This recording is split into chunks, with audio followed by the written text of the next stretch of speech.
आज हम देखने जा रहे हैं most asked question in interview for Python. तो पाइथन में जो सबसे ज़्यादा क्वेश्चन पूछे जाते हैं वो आज हम लोग देखने जा रहे हैं। तो सबसे पहला हम लोग का जो क्वेश्चन है वो है लिस्ट और टपल के बीच का difference.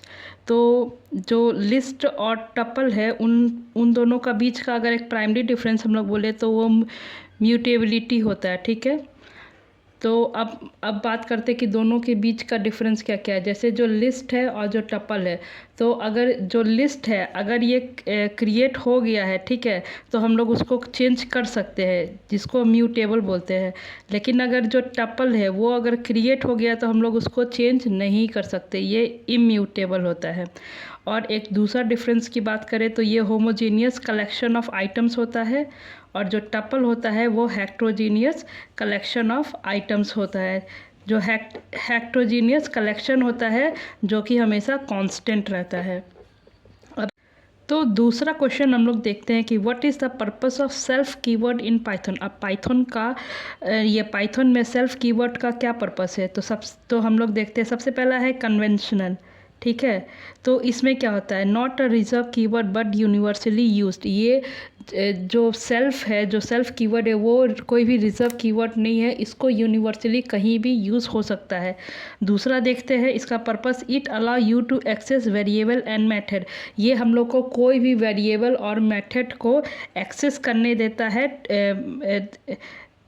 Method specific to that unique instance. कोई भी यूनिक इंस्टेंस होगा तो वहाँ पे हम लोग ये वेरिएबल और मेथड को एक्सेस कर सकते हैं with in the class definition. कोई भी क्लास अगर डिफाइंड हो तो हम लोग कोई भी स्पेसिफिक या यूनिक इंस्टेंस अगर होगा तो वहाँ पर हम लोग कोई भी वेरिएबल या मेथड को एक्सेस कर सकते हैं। ठीक है, फिर अब ये क्वेश्चन नंबर 3 है, एक्सप्लेन ये आर्क्स एंड के आर्ट्स। ठीक है, तो सबसे पहले ये दोनों का एक मेन चीज़ देख लेते हैं कि these are use to pass a variable number of argument to a function. ठीक है, ये दोनों जो है वो यूज़ होता है, कोई भी ये वेरिएबल अगर होगा तो वहाँ पे ये हम लोग नंबर ऑफ ये आर्गुमेंट्स को पास कर सकते हैं किसी भी फंक्शन में। ठीक है, these are use to pass a variable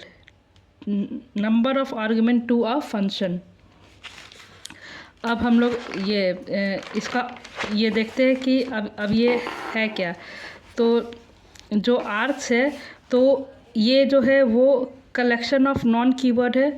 और फिर अगर इसका ये दूसरा देखें तो positional argument into a tuple.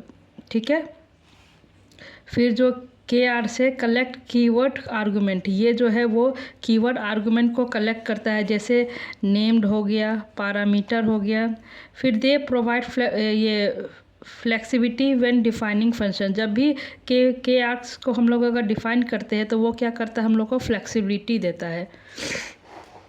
तो अब हम लोग ये क्वेश्चन नंबर 4 देखते हैं कि define between equal to operator and is operator. अब इज़ ऑपरेटर और इक्वल टू ऑपरेटर का डिफरेंस पूछ रहा है। तो जो ये इक्वल टू ऑपरेटर है ये हम लोग कब यूज़ करते हैं, जब कोई भी ये जो वैल्यू है वहाँ पे हम लोग को चेक करना है कि वहाँ पर दोनों का वैल्यू सेम तो नहीं है, तब हम लोग equal to it is use to check value equality. ठीक है, और जो इज़ ऑपरेटर है हम लोग इसको आइडेंटिटी के लिए यूज़ करते हैं, it is use to check for the identity. Do this two variable point to exact same memory location और ऑब्जेक्ट। कोई भी ऑब्जेक्ट है, ठीक है, अगर उसको एक ही लोकेशन मिल गया है तो हम लोग को कैसे पता चलेगा कि कौन सा ए है कौन सा बी है। तो इसके लिए हम लोग इज़ ऑपरेटर का यूज़ करेंगे। फिर हाउ इज़ ये अब नेक्स्ट क्वेश्चन है, how is memory manage in Python.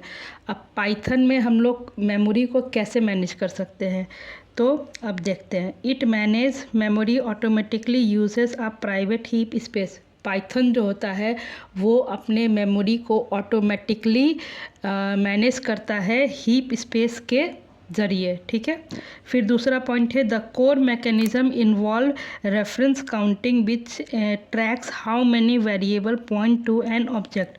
अब इसका दूसरा पॉइंट में ये बोल रहा है कि यहाँ पर एक कोर मैकेनिज्म इन्वॉल्व होता है जिसको हम लोग रेफरेंस काउंटिंग बोलते हैं, ठीक है, जो ट्रैक करता है कि कितना वेरिएबल जो है वो कोई भी ऑब्जेक्ट को पॉइंट कर रहा है, ठीक है। अब इसका थर्ड पॉइंट में है कि when the count drop to zero, जब भी पाइथन में कोई भी काउंट अगर ज़ीरो पे ड्रॉप कर जाता, मतलब वहाँ पे कुछ भी नहीं है, तो वो क्या हो जाएगा, वो डी एलोकेटेड हो जाएगा, उसको डी एलोकेटेड कर दिया जाएगा, मतलब नील कर दिया जाएगा कि वहाँ कुछ नहीं है। फिर a separate garbage collector also ये run occasionally to clean up cylindrical reference the reference counting might miss, ठीक है। अब यहाँ पे एक गार्बेज कलेक्टर भी होता है जो कि जितना भी कुछ वहाँ पे चल रहा है उसको इंस्टेंट क्लीन करने के लिए या फिर जो भी ये मतलब रिक्वायरमेंट हो उस हिसाब से उसको ठीक करने के लिए। अब क्वेश्चन नंबर 6 में हम लोग देखते हैं कि ये व्हाट इज़ लैम्डा फंक्शन, ठीक है, and what are they useful. तो लैम्डा फंक्शन को देखते हैं। तो लैम्डा फंक्शन है क्या, तो इट इज़ स्मॉल एनोनोमस ये फंक्शन, ठीक है, ये स्मॉल एनोनोमस फंक्शन है। फिर it is defined with a single expression, इसको हम लोग सिंगल एक्सप्रेशन से भी डिफाइन कर सकते हैं। अब दूसरा क्वेश्चन, इसी में दूसरा क्वेश्चन क्या था, व्हेन आर दे यूज़फुल, उन लोग वो यूज़फुल कब होते हैं। तो usages of it is use for short term operation, इसको हम लोग सबसे पहले शॉर्ट टर्म ऑपरेशन के लिए यूज़ करते हैं। फिर ये where full named function definition would be verbose commonly use in line with function like map, filter और ये सॉर्टेड, ठीक है। फिर क्वेश्चन नंबर 7 है हम लोग का कि व्हाट आर डिकोरेटर्स इन पाइथन। अब पाइथन में डिकोरेटर्स क्या है, तो देखते हैं डिकोरेटर्स क्या है। तो डिकोरेटर्स, it is a powerful design pattern that allow a programmer to modify the behavior of a function or a class without permanently changing its source code। तो जो डिकोरेटर्स होता है वो एक पावरफुल डिज़ाइन और पैटर्न होता है जो कि कोई भी प्रोग्रामर को अलाउ करता है कि वो ये मॉडिफाई कर पाए कोई भी फंक्शन और क्लास को बिना उसके सोर्स कोड को चेंज किए हुए, ठीक है। The essentially wrap another function allowing you to add functionality before or after the original function run। अब यहाँ पर एक ये wrap नाम का भी फंक्शन होता है जिससे क्या होता है कि कोई भी फंक्शन को हम लोग का सोर्स कोड तैयार हो चुका है या फिर नहीं हो चुका है, हम लोग उस चीज़ को ऐड कर सकते हैं। तो ये इसका एक एडवांटेज हो गया, जैसे लॉगिंग, टाइमिंग, ऑथेंटिकेशन। तो ये सब क्या हो गया कि हम लोग का सोर्स कोड लिखा हो या नहीं लिखा हो, हम लोग ये सब चीज़ को ऐड कर सकते हैं। अब क्वेश्चन नंबर 8 है what is the Gill interpreter lock and why it is important. तो देखते हैं। तो जो गिल है उसका फुल फॉर्म आप लोग याद कर लीजिएगा, ग्लोबल इंटरप्रेटर लॉक। तो इट इज़ अ म्यूटेक्स, ठीक है, ये एक म्यूटेक्स है lock that protect access to Python object, जो पाइथन के एक्सेस को प्रोटेक्ट करता है, ensuring that one thread can execute Python byte code at a time. तो ये इंश्योर करता है कि एक टाइम में एक ही ये बाइट कोड जो है वो एग्जीक्यूट हो। This simplify memory management but CPU bound multi threaded Python programme might not run in parallel CPU course.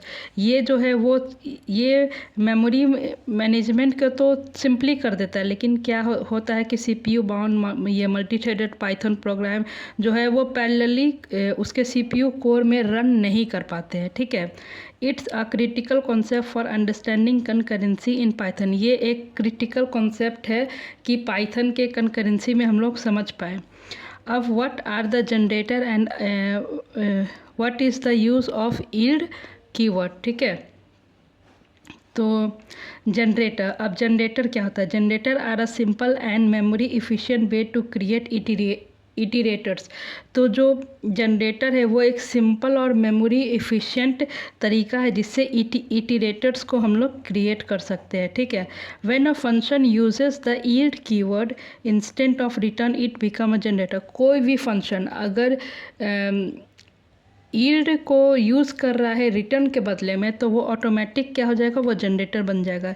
It pauses execution and saves its states generating value on demand, ठीक है। ये क्या करता है कि कोई भी अगर एग्जीक्यूशन चल रहा हो तो उसको पॉज कर देता है, ठीक है, उसके उस स्टेट को सेव भी कर देता है, और उसके जो वैल्यू है उसको डिमांड पे जनरेट करता है, which is crucial for handling large data set without loading them entirely into memory.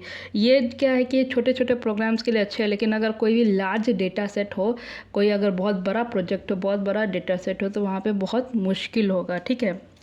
तो अब जो हम लोग का लास्ट क्वेश्चन है वो है लिस्ट कॉम्प्रीहेंशन। अब कॉम्प्रीहेंशन क्या है? The pythonic way to make code shorter and faster. इसका नाम ही है कॉम्प्रीहेंशन, ठीक है, कॉम्पैक्ट। तो जो पाइथन में कोड को छोटा और फास्टर बनाता है वो कॉम्प्रीहेंशन में आता है। फिर इसमें एक होता है लिस्ट कॉम्प्रीहेंशन। तो लिस्ट कॉम्प्रीहेंशन क्या होता है? It provide concise readable way to create list based on इस एग्जिस्टिंग इटीरेटर्स। जो भी हम लोग के पास एग्जिस्टिंग इटीरेटर्स हो तो उस हिसाब से वो कॉन्साइज रीडेबल एक लिस्ट तैयार कर देता है। It often more efficient than a traditional. ये जो है ये बहुत इफ़िशिएंट होता है, जो कि ट्रेडिशनल के मुकाबले में बहुत अच्छा होता है, ठीक है। For loop. अब इसका एक सिंटेक्स यहाँ पर आप लोग देख सकते हैं। तो मैं उम्मीद करती हूँ कि आपको ये पाइथन का जो भी मैंने अभी क्वेश्चंस डिस्कस की है वो आपको पसंद आया हो। तो अगर पसंद आया हो तो आप इसका जो पीडीएफ है वो मेरे टेलीग्राम चैनल या फिर ये मेरे लिंक्डइन प्रोफाइल पे जाके ले सकते हैं। तो please do like share and subscribe if you like the video. मिलते हैं अगले टॉपिक के साथ नेक्स्ट वीडियो में। Thank you.